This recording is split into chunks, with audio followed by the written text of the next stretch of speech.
Welcome back to another episode of the Dope Stroke Podcast Show. It's just myself and the one and only Chris Trott today. I think Bubs is off on his travels. He's probably somewhere nice and sunny, a lot warmer than we are right now, or certainly I am. But there's a lot to cover in a very short period of time, and we've got an exciting interview that's taken place with Bubs and a special guest, which I'm sure Trotty will be able to allude to shortly. But first of all, Trottmeister, how you doing? Did you watch much golf? What's going on? Where are you in the world? What are you doing? All good, pal. Yeah, all good. Didn't watch a lot of golf this weekend. I was actually traveling. I am in Oregon today, which is cool. Obviously, this isn't the time of year you want to be in Oregon. The weather is crap. But I did play a few holes yesterday in the rain. It's exactly like England, for anyone wondering what this place is like in November. Basically exactly the same. Just same sort of chip shots. I know we've got a chipping interview or chipping content coming up today with a great coach, without giving too much of a spoiler. But yeah, you play golf here, it's like going back to the UK. It's mud or grass. That's it.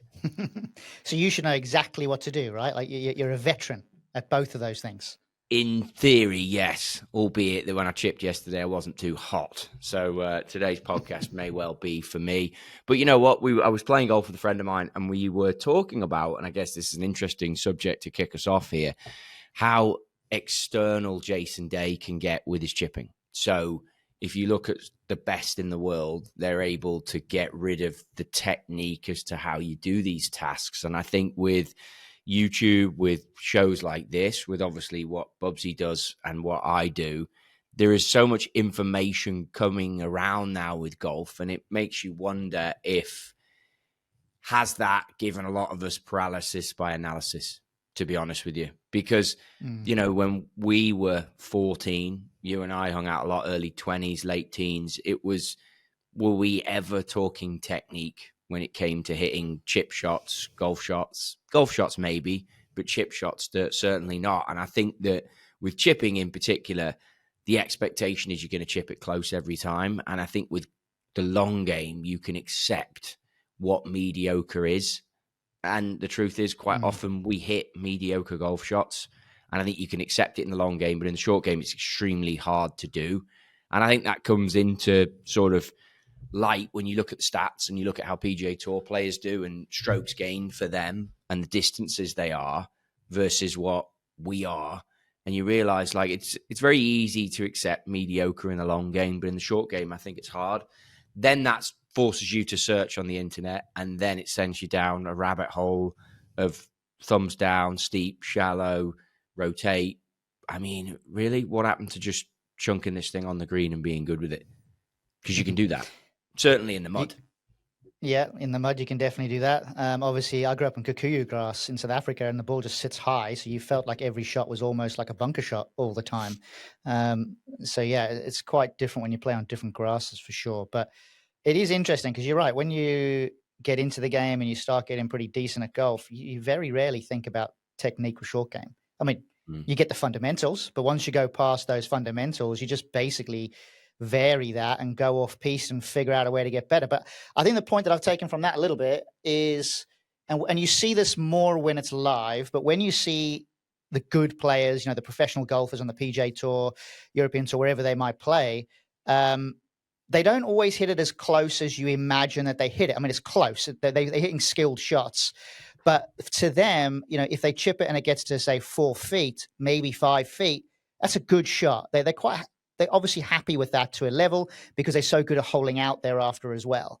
Whereas I think for us, or certainly for me as an amateur and seeing other amateurs, like we almost get a little bit pissed off if it's not within 4 feet. Definitely. And that's not really a fair outcome based on the volume that we play and practice. But to tour players, 4 feet is kind of like a maximum acceptable level, depending on the distance and the challenge of the shot. Definitely. And I think the thing is, get on this, right? You hit a tee shot downhill. Like I've been thinking this for a long time. A downhill tee shot is significantly easier than an uphill tee shot. A downhill iron shot is significantly easier. Close to the green, chip shot is easier than a further away. And a downhill chip, generally onto a green that's below you, is a bit easier than a chip that is uphill. So all the technique and the will in the world I get it. It's got to be at a certain point. But when you've been playing golf for 25 years and your technique generally is there, I think if the missed strike comes, it's because you weren't external. I'm a big Mm, believer in that. And I think that why I know, again, from tracking data a lot, you make more for the right hander. It's usually right to lefters than you do left to righters. And the mm, moment you get external, you make more, which is why I think we change putters so much as golfers. You see it on the tour. mm, Credit to McIlroy. I know we're going to get to him. Credit to Fitzpatrick. Big week this week for both those players. Fitzpatrick's just changed the putter. Doesn't change. The other yeah. thing that came to light to me yesterday for sure, I played golf with a different manufacturer's wedge to what I usually use. I used a Vokey, and I haven't used a Vokey in. I've hit like a handful of chip shots over the last 5 years with a Vokey, and I don't use competitors' clubs very much, to be honest. Which might be, it's probably a gap. I probably should do more, but obviously being such a TaylorMade guy for so long, it's clubs I've used for so long. You realize in areas. Let's keep it on wedges because this is a short game we're covering. Mm-hmm. TaylorMade's wedges have come on a long way. And Mm, B, you realize I was using that K grind. I don't think I think wedges are a bit like golf shafts. I think you can have a standard bounce and a low bounce, and you could be done. But that K grind obviously is a wide sole, and I was fine with it everywhere until I got in the bunkers, and then I was like, "Oh, this is different." You know what I mean? Significantly different. And I think it shows you when you fit wedges and you work with wedges, you've got to try all the different shots and know where the individual plays. But mm, you have to have a basic technique to get the most out of the bounce. So I think if you're going to or the leading edge or the trail edge, so if you're going to fit these things, you got to have time. You got to have different grasses, to your point, different bunkers, different shots, and then you got to get into a different understanding of each shot. And you've mm, somehow got to make the individual doing the fitting, receiving the fitting, get external to hit the shots mm, and understand controlling low point is essential for good chipping. But as we'll mm. hear today, I haven't heard this interview, but the method that the guy that's getting interviewed by Chris is quite different to some of the stuff that you would see in America, which Yeah. is interesting. And I think you can master a method that is flawed and still become unbelievably good at it. And then years later, when technology moves on, people realize that flawed technique maybe wasn't as flawed as what people assumed. Like look at Yeah. Couples and Trevino, two Mm, legends. Yeah, a textbook would say their alignment was off, mm. but they held the face longer down the path more than anyone. But that's a whole nother podcast. And obviously, I know that we want to talk about the great things that have happened in the Middle East this week. It was good for the tour, Mhm. I think. How do you feel about Rory overcoming Sevi's order of merit deal, knowing that the game has changed, knowing that he can't play the same number of events that Sevi used to play in Europe? Europe has changed so much. What does it feel like Yeah. to you? I think we're currently in an era where unfortunately there's been that much change that we're not really comparing apples with apples. I definitely think it's a great achievement. That many order of merits. I think it's 100% a successful feat to acquire. The challenge is that he's doing it with a lot less events than yesteryear, and the congregation of good players playing the majority or certainly a big chunk of European Tour events, it's not the same as it was. So I don't think it can be viewed totally in the same light, but I still think that it's an achievement based on where we are and where the game is today. But is it an achievement that you can compare to people like Sevi? I don't think so. I don't. It's just not an actual comparison that you can really make. It's almost like saying, who's a better boxer? Is it Usyk or is it Muhammad Ali? They different eras, so it's just a hard one to be able to make that direct comparison for me. But I do think that it was, to your point, a good thing for the DP World Tour the way that everything unfolded. Rory sinking a long putt to make an eagle to get into the playoffs. I think that's good. Matt Fitzpatrick, first win in 2 years. Seeing him come back to form is probably a good thing. But there are still holes in different locations. And one of the things I just wanted to touch on very briefly, and I know that the world ranking points is basically, it's a load of shite right now. But I found it quite interesting that Aaron Rai, who won the week before in Abu Dhabi, he won 35 world ranking points versus Matt Fitzpatrick with 32. Now, the reason for that is because the field size got smaller. But my argument is that it's still a feat to be able to get to the final event of the schedule. So therefore, it should be weighted more for those players that qualify up the ranks. Because there's players, finished 80th, 90th on the order of merit. They didn't play in Abu Dhabi or Dubai. So they don't get the benefit of world ranking points. So I do think that there needs to be a correction of some description with the. We can bang on. That's a whole different topic, and we can bang on about that. But I did just pick that up this morning, and I thought, that's quite interesting. How you can have fewer world ranking points for the top event. It's like, Champions League final in football. You make the most money when you get to the final, not when you get knocked out in the quarterfinal. So it doesn't seem to compute to me, would be my point. Yeah. But yeah, to answer your question, good accolade for Rory McIlroy. I don't think we can really make a direct comparison to the greats like Seve, etc. But nonetheless, he's done it. He achieved it. That'll go in the record books. Hopefully, the European Tour rises to become more of a behemoth than it has been over the last few years and sort of gets back to its status. But when I'm looking at the announcements related to DP World extending for 10 years, and I'm looking at the commentary from the commercial chief exec or chief commercial guy, it's very interesting and very apparent that his views are very strongly of the belief that the game has to unite at some point and needs to do it quickly. Because without sponsors and without fans, players don't play for money and everything just gets depleted. So hopefully he knows something that we don't know by signing a 10-year deal. But yeah, I think it's an interesting time right now for the European Tour, and I just hope it can get back to its former glories. Yeah, I mean, obviously this podcast alone has made me realize how much you boys love the European Tour. Like I've lost a bit of a connect with it.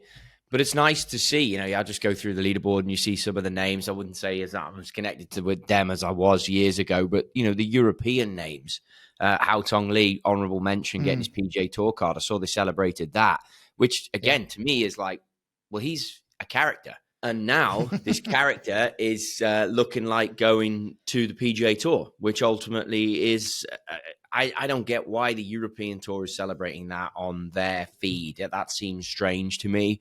I know that Rory said a little while back that I saw this, or maybe I dreamt it, but he said something along the lines of wanting to take the tour a bit more international now that he's achieved what he's achieved and set about doing that. It'd be interesting to see if he goes and does that. It really will be.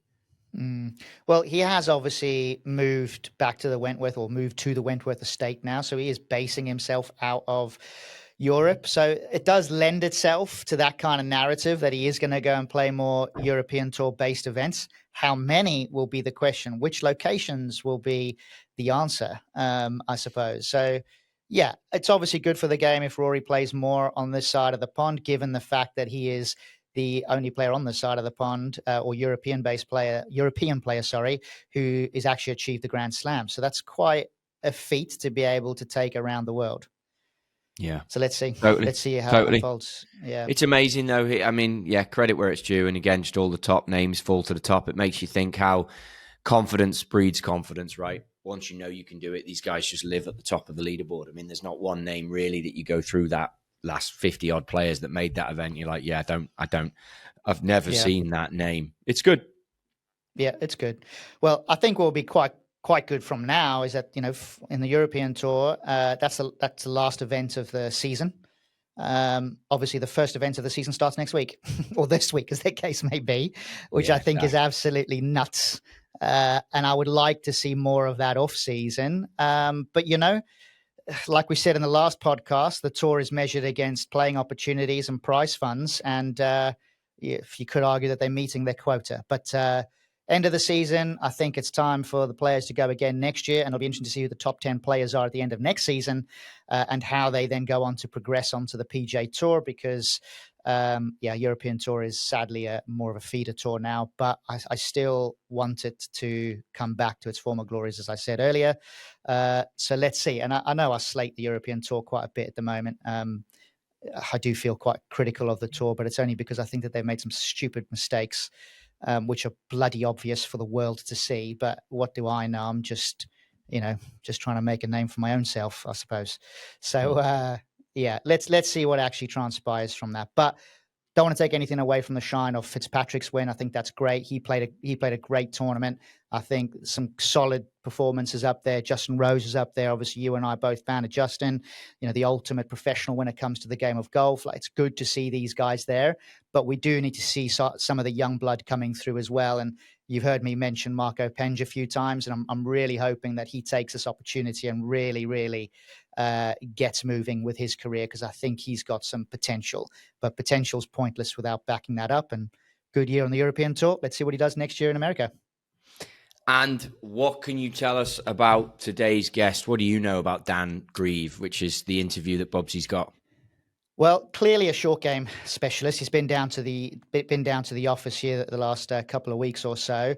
And I think he's got some really interesting views. I like the fact that he does keep it pretty simple on the whole for me. And everything that I've seen that he's done, it's very relatable, as in I can digest the information and I can try and apply that to my own game. I think he's an interesting guy with interesting views, and it kind of piggybacks off what I was just saying about Marco Penge. Alex Buckner is his short game coach, based not far from here as well, and he's done some really good things in the short game world. So there's definitely more of a niche when it comes to short game coaching now than 10 years ago, for sure. And there's more higher profile names that are positioning themselves as short game specialists, and it's yielding results. And I think, to go over your point earlier, when you do, you hit a driver or irons or whatever, you kind of have a baseline swing to refer off, and then you pivot accordingly, subject to wind, the lie, your stance and all the conditions that come into play. But with short game, that variety is so wide, it's so expansive, that it's almost surprising it's taken this long to create a generation of short game specialists.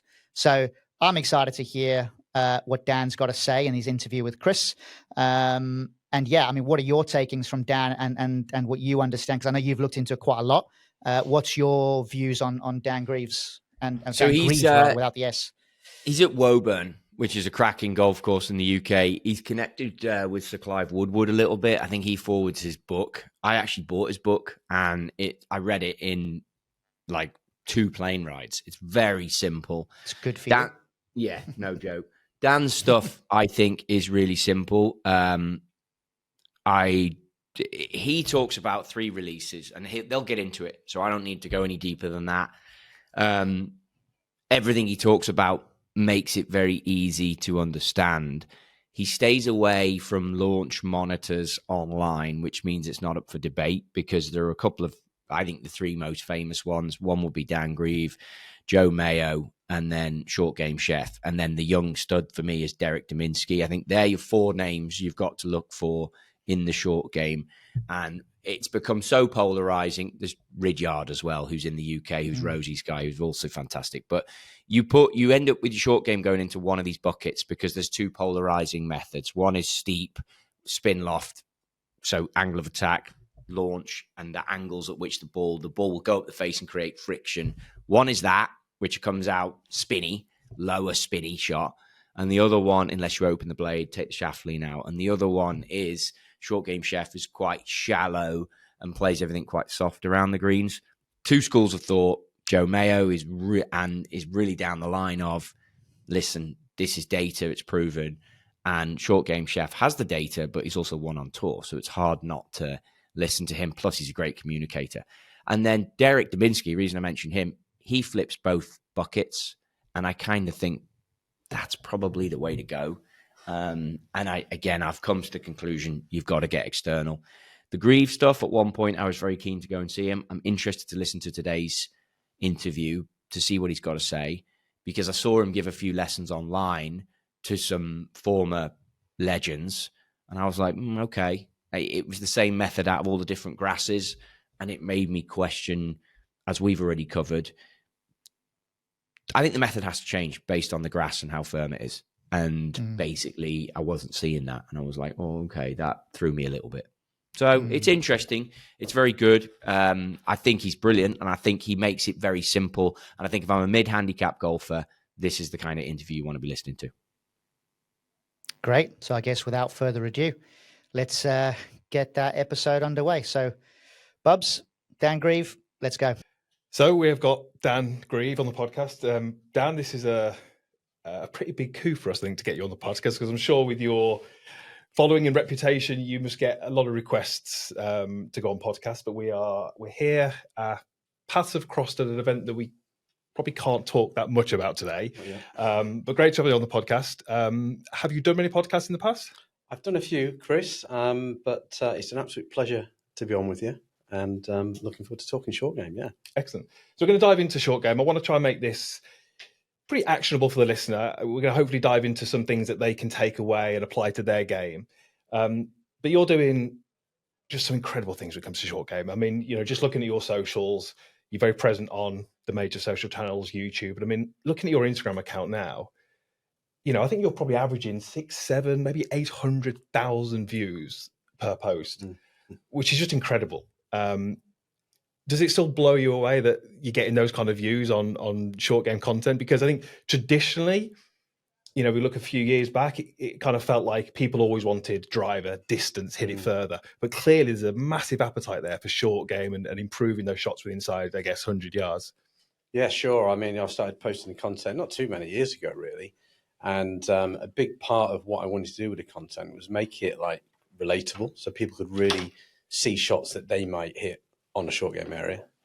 And most of my content is sort of fly on the wall. It's like they're listening in on a lesson, which I think people quite enjoy. And the great thing about short game videos as well, that people can see the result, whereas you don't always see the result in long game. I don't put traces on these days, but you can actually see where the ball first went and then maybe where, after a bit of coaching, where it ended up. So I think that's why it's been quite popular. But yeah, it is crazy, some of the numbers, but it's good fun. I enjoy helping people. That's my biggest thing. And if the content's helping, I'm delighted. Yeah, I think all great coaches, that's at the heart of what we do, isn't it? We're just really passionate about helping people. It's interesting you say there about you can see the result, and you can. I think that's exactly as you say, one of the reasons. But I also noticed with your content as well, and I kind of feel like with short game, this is almost, it's maybe expected a bit more than it is for long game. If I'm giving a driver lesson, I don't think the student expects me to be able to hit a driver like Rory McIlroy. But I sort of feel like with short game, you kind of expect the coach to be able to demonstrate all the shots. And that's what you do exceptionally well, because you do say it's fly on the wall, and often you'll stand in and demonstrate. And the number of times you hole it or you hit it within about a 4 or 6 inches, a short game always been a strength. And is it something that you luckily have maintained, or do you have to kind of work at it yourself, and do you have to do your own kind of practice and drills? Yeah, interesting, really. I mean, I've been playing golf all my life. I've played since 3 or 4 years old. I was kind of balling my wedge in my hand, and I've just always had sort of naturally quite soft hands and a good touch around the greens, and so it's always been like the best part of my game, like always. As a junior, when I turned pro, and I think I wrote this in my book. One of my sort of early professional memories is I was playing at Lindrick, a course in Sheffield, and I was doing quite well in one of the leading groups going over the second round. I was playing with this guy who was just one of the absolute flushers. He didn't miss a shot. He was just incredible. And I was a bit nervous playing for him because I've never hit it great, tee to green. And I think sometimes you're a product of your environment. If you're a great short game player, you kind of don't work too much on your long game and vice versa.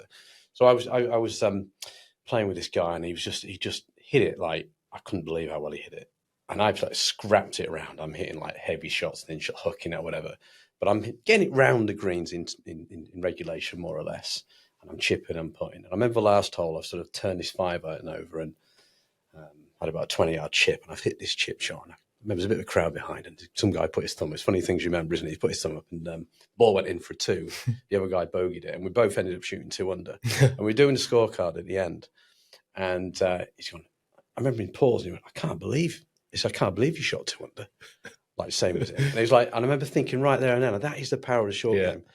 And I'm lucky now. I mean, I still work on it a little bit. Like sometimes I feel like I was going to work on it, probably more pitching, just try and like the feel side of things.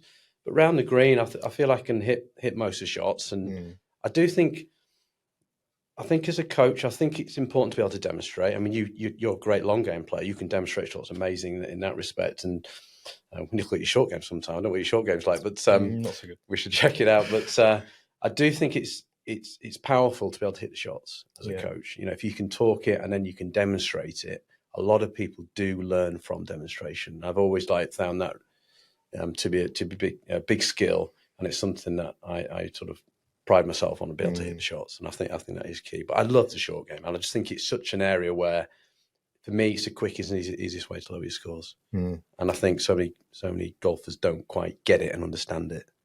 Yeah, I mean, one of our co-hosts, Chris Trott, I've known Trotty since early 2000s, and he used to play a lot of Swan golf. Great player, and the story you tell there is very similar to him. I remember very often him coming off the tournaments, and I'd say, "How did you play?" And he'd go, "Awful." Well, I up and downed it from the ball washers, and he'd shoot like 200. So he's extremely powerful. So, you know, I guess most of the coaching you do now in person is short game. You know, whether it's individual lessons or clinics or some of your golf schools. I appreciate this is a difficult question because you get a broad range of players, but are there any standout misconceptions when it comes to short game? Because I think, you know, certainly from my experience, misconceptions can hold a golfer back because they're not even approaching the shot with the right intent. Is there anything that jumps out at you that you see over and over again that golfers just conceptually are not quite getting right when it comes to, I guess, anything really inside of 50 yards? Yeah, sure. I think that the biggest issue that golfers have is they spend most of their golfing life growing up on a driving range, like hitting full shots. Yeah. And I do think most golfers can't really understand the difference between long game and short game. Just really simply, what is the difference between long game and short game? Like long game for me, keeping it really simple, there's a bit of a weight transfer. We're trying to compress the ball, and we're basically trying to get a ball to go quicker. Obviously, we're trying to hit a certain distance, but we're trying to create compression and power. And then short game is like almost totally opposite. We're trying to slow the ball down. We're trying to create a bit more finesse and maybe trying to spin the ball. And it's very, very different. And I really think there should be like more of a long game specific action. And then the player should be more of a short game specific action, which short game for me is far more rotational. Whereas long game, you have got that transfer. So I think broadly, understanding that long game and short game really are the opposite is probably where I'll begin in terms of misconceptions. And then, probably getting into, I always coach short game in terms of like 50% technique and 50% what I call IQ, like golfing IQ. So I think on the IQ side of things, most golfers are just quite poor actually reading the lie and understanding what that lie allows you to do or not do, more importantly. So I think golfers look at the situation, let's say they've missed a green, maybe on a bare line, they've got to go over a bunker, they just think, well, I've got to hit a high shot. The lie's not quite what I'd want, but I'm going to play that shot anyway. Whereas it always has to begin with a lie. Like read the lie first, the lie tells you how to play the shot. So that's what I try and get across, all about raising the IQ. But technically, I guess if we're getting really into specific issues, in terms of like the chip and run shot, the first bit in my golf school, I go around, I talk about how to play the chip and run shot, and then I go around and fix everyone. And most golfers set up, as you probably know as well, far too much on the trail side, too much shoulder tilt, symptom of playing lots of long game shots, sort of low right shoulder for a right-handed golfer, and tend to hit the ground first and don't really rotate onto it because of that setup position. And one thing I do when I coach, I just have absolute zero tolerance on that golf for not being world class in the basics. And everyone that comes to see me at the beginning, nobody's world class, but I do try and within half an hour make sure everyone is world class. And once you get into that world class setup, it's amazing how it creates that positive chain reaction of events in the swing. So I think getting the setup basics is the key. Yeah, you mentioned that you start with a chip and run, and I'm going to ask you a difficult question here because it's going to depend on, I guess, the individual and maybe where they are in their golfing career. But where do you stand on this idea of chipping in and working around the green with multiple clubs versus maybe sticking with a 56 or a 60? When we watch the PJ Tour, I guess the DP, we often see one club, but the conditions they play are very different. The greens are very firm, they're very fast. So often they need loft or they need spin. So where do you kind of sit on that, I'm going to call it an argument, but on that discussion of one club versus many clubs? Yeah, no, it's really interesting. And because you've been brought up, Nicholas used the same club throughout his career. You've got Shane Lowry these days, kind of uses a 58 everywhere. And when you've got players like that, it's a strong argument for doing it. But I'd argue they're probably more talented and practice a bit more than the average golfer. So I'm a big fan of changing the loft because that will change the ball speed for free. You know, a little bit more loft, obviously the ball's going to come off slower with more spin, and less loft, it's going to come off quicker with less spin. So let's imagine you've got a pin at the back. Think about getting a 7, 8 or 9 iron in your hand. Sometimes you get pins at the back of the green with a little bit of a tear before it. The amount of times I'm playing with an amateur golfer where they fire it in and it spins and it stops sort of 12 feet short of the hole, and then they'll say to me, well, that stopped quick. And I think, well, it was always going to stop quickly, because, again, it goes back to the IQ. They're not really predicting what will happen to that ball before they play the shot. And I think it's something, as Tiger Woods talked about all the time, you've got to paint the picture of the shot in your mind first. So if I land it there with that spin, what will it do? If I land it there, what will it do? So ask yourself questions, and hopefully then, through a better IQ, you start picking the right club. Yeah, totally. I think if you can start going right the way through the bag, and as a drill, if you've got a bit of a practice area, if you could stand in that in one position on the green and just go through the bag, have some fun, like go 5-iron all the way through, and just start to notice how the ball reacts differently, and then look at the slopes. If it's downhill, obviously you don't want to be using a 7-iron. If it's uphill, maybe you do. And it's just getting across to people. I mean, that's so true. I mean, I know when I've coached short game in the past and done a bit of technique work, I've always tried to explain that you can have the best technique in the world, and it doesn't make you a great chipper and pitcher, because you've got to read the lie, choose the club, how's it going to react. You've got to kind of have that golfing IQ. So I think that's really key that golfers work on that. So much of the content that you put online references the different releases, release 1, 2, and 3, and that's obviously the sort of headline or the title of the book that you released a few years back. I'm not sure if you'd agree, but it felt like that was the catalyst for this career you've got now through socials and the golf school. So just talk us through, I guess, firstly, what are the 3 releases that you talk about? And then secondly, how did you come to sort of package it that way? Is that something you'd always done as a young golfer and then just created a model out of it? Or is it something you kind of sat down and thought, how can I create a system which is really easy to follow? Yeah, good. I'd kind of been doing it for a long time, actually. And I'd done it informally in my lessons. And I'm a big sort of advocate of like coaching the person. Like, really, I think the ability to coach is so important in coaching. I think sometimes we get lost in the mathematics of it all and the science of it all. So I've always been big on coaching. So I want the person in front of me, the player in front of me, to really be able to ultimately coach themselves. So I'm big on checkpoints. I'm big on really trying to educate the golfer of what they need to look for. And I soon realized if you can show a golfer how the club needs to work through the ball differently, where it needs to finish, if they get that right, generally impact gets better. And so I just started talking about how you release a club. So release means swing. I could have called it swing if I wanted to, but I thought release was a better word. And I sort of got a release 1, which is basically the sort of straightforward chip and run shot, where just after impacts is where I measure it. The butt of the grip will point on the lead hip. Yeah. Very much a ball first contact, that low chip and run shot we just alluded to. And then if you're in that runoff area, and this is where the IQ needs to step up a level, if your lie's okay, so a little bit of grass under it, doesn't be amazing, but you've got a little bit of grass under the ball, you can then start to release the club a little bit earlier and actually get a little bit of ground first, actually slide the club, use the bounce a little bit more under it, so the butt of grip then points back at the belt buckle. And that produces a much softer ball flight. So that's good when you want to slow the ball down a little bit more. And then that's release 2. And then there's a third release, which is where you're in a bunker. It's quite a nice bit of sand, or you're in a rough and there's a bit of grass there. And you're really trying to release it, and the butt grip then back at the back hip. And very quickly, I realized that the people I was teaching, they totally got it. Like for the first time, they actually really understood how to swing the club differently to create these 3 different ball flights. Now, of course, there's a bag of ingredients that go along with that. You've got to get the setup right, because if you get the setup right, it actually makes the release easy to happen for each shot. So don't mix the ingredients up, because some people are trying to play a low shot and are setting up for a high shot. So you have to get that right, and you have to get the club face right at the top of the backswing. But I feel what I've done is create a bit of a framework. That's really all I've done, is a framework that players can coach themselves, and simplified it, because I just think a simple approach to golf, particularly short game, where there's so many different ways of doing it. And it just makes it much easier for the player to repeat it. Yeah. And in your experience, these 3 releases and, hitting the ball with different trajectories and speeds, is that achievable for pretty much any level of golfer? Yeah, totally. Yeah, absolutely. I always say to anyone I teach, there's no reason why you can't become a scratch level short game player. If you think about it, because I said at the very beginning, it's a different game. It's almost a different sport. Yeah. And I've got some 12, 15 handicappers I teach who are like amazing, like 2, 3 handicappers around the green. The long games aren't great. I need to consider you for long game lessons, right? But the short game is incredible.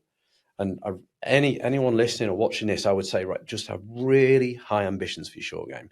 You will never, ever be able to strike the ball like Rory does off the tee, but you can chip like him. You can chip like him with the right information, the right practice. Yeah. It's a very simple action once you get your head around it. Yeah.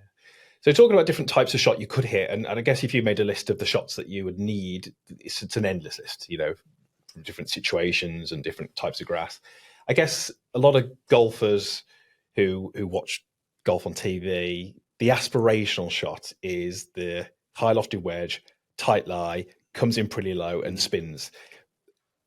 For the average golfer, we live in the UK, is that actually a useful shot to have? Is it a shot that you would actively teach someone? Or is it a shot that you just think, actually, it's not really got a lot of value when you're playing regular courses?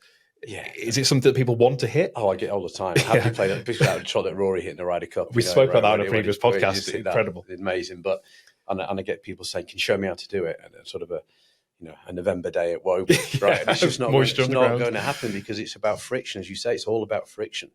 And he had a bit of a downslope there. It was dry. It was also that type of grass where you can get a much cleaner contact into a little bit of an upslope. There were so many things going for him. I mean, it's an amazing shot, but he had the right environment to play that shot.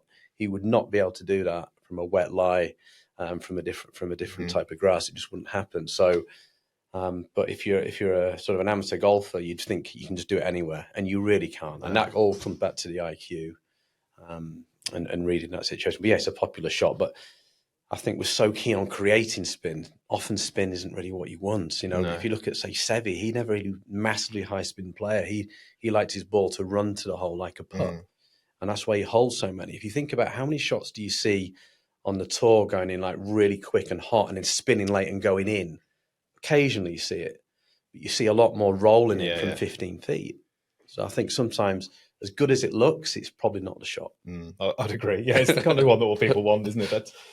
So in terms of the potential listener to this podcast, who I'm sure there's hundreds and thousands of people out there who just struggle the short game, just not a lot of confidence around the greens, don't strike it particularly well, and I guess when you don't strike it, you get inconsistent flight, inconsistent distances. Are there any kind of drills that you've kind of found over the years that are just really good to get someone back to basics, to get them to kind of learn how to strike it, to get that sort of predictable launch and spin that you find work more often than not? Yeah, I mean, a really, really simple one that anyone can do is where to try for a chip and run shot to make sure you get your low point a little bit more forward and get a better strike is where you set up and you drop the right foot behind you and back so it's quite wide and get up on your toe with the right foot.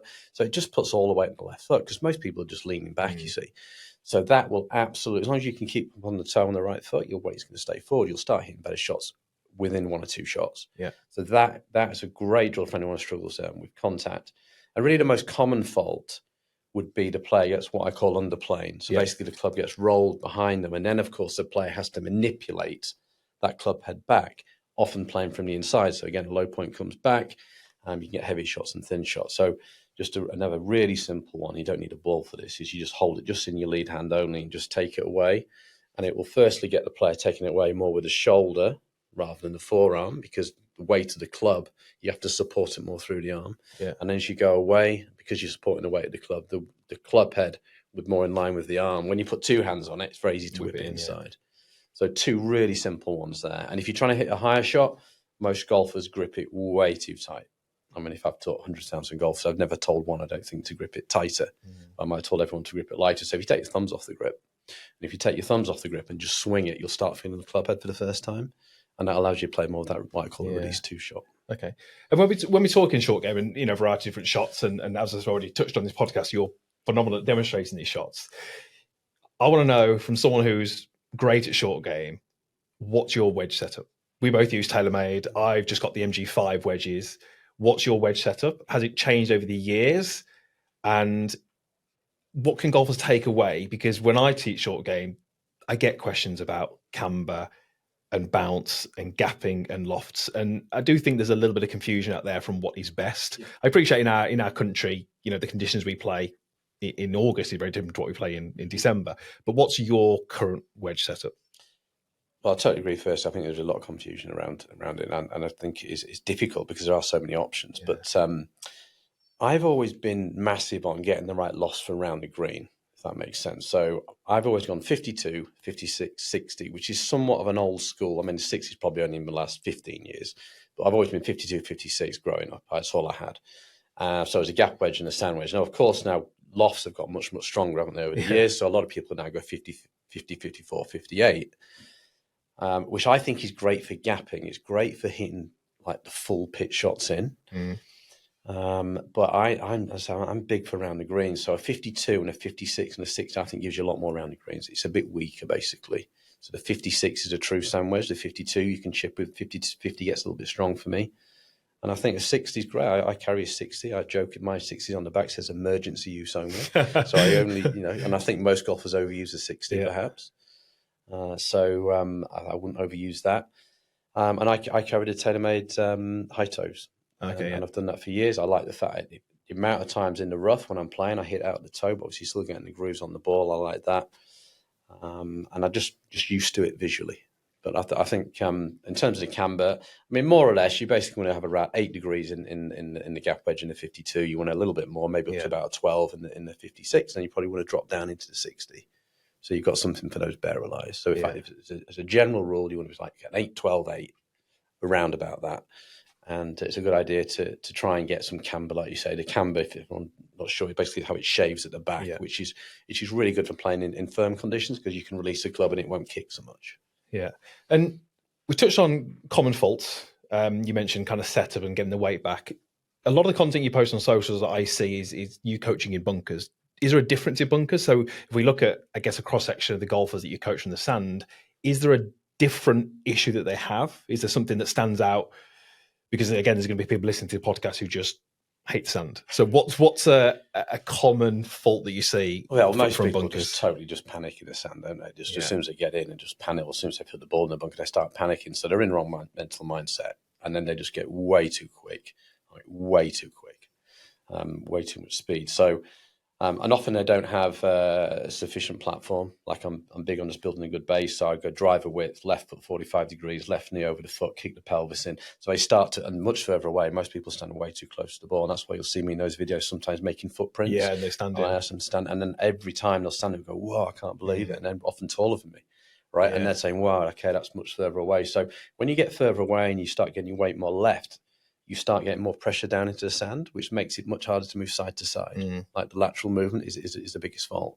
As you see, you'll get it heavy and thin when you're moving around too much side to side. But the setup I get players into is very difficult to move too much side to side. It promotes more of a rotational movement, which means they're going to hit the ground and hit sand in the right place. And then they can start applying a much smoother speed because they just panic and get way too quick. So let's create a scenario. Someone's come to you for a few lessons. They're struggling with a short game. You've given them a bit of coaching. You've got the basics right. You've taught them 3 releases. They're getting pretty decent now at hitting those shots. How do they transfer those skills to the golf course? Because I've said my short game isn't great, but when it was at its best was probably when I first started working at the Belfry, and there was a group of us. Darryl and Trotty were part of that group. And we would play games. We would play 2-1, -1. We'd all hit shots, and the closest ball to the flag would get 2 points. Second one would get 1. If you missed the green, you got -1. We'd do things like par 18. Is there anything that you do as a kind of almost, okay, this student now has got the basics.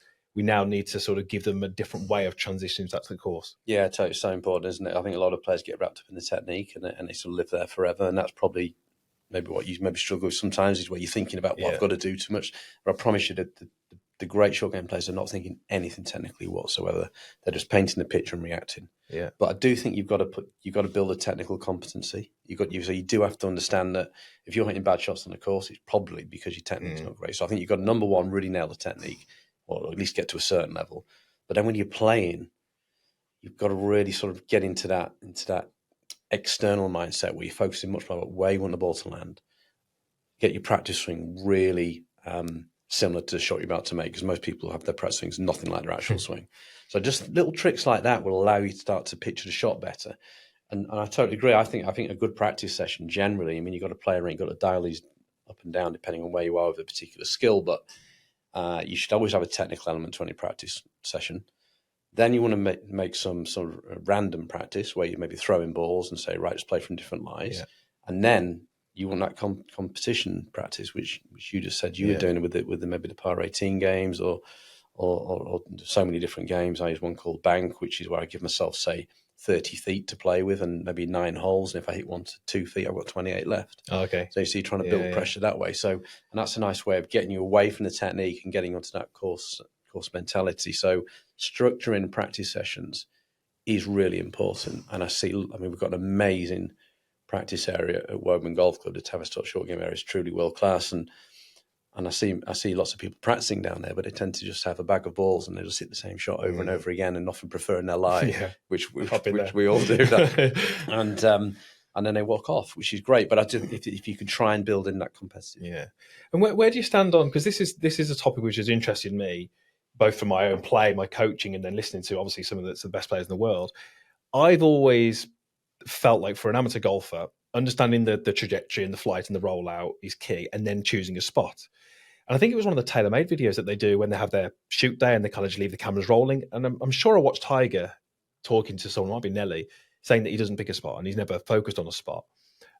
He sort of sees the shot play out in his mind. Where do you sit on that? Do you like to get your players to pick a spot? And if so, is that something that's really small that they focus in, or is it more of an area, or do you get them more to just think about the end result? Yeah, it's really good. I don't think there's particularly one answer. I think you have to slightly work with a player. Certainly the more advanced player, like the tour pros I work with 100%, we're always thinking about, right, how does it work best for you? Yeah. I think for the average golfer, which is really what we're trying to help here today, is I do think having a landing spot is important. And when I watch golfers play, I'm obviously looking at technique, but I'm also really watching what their eyes do.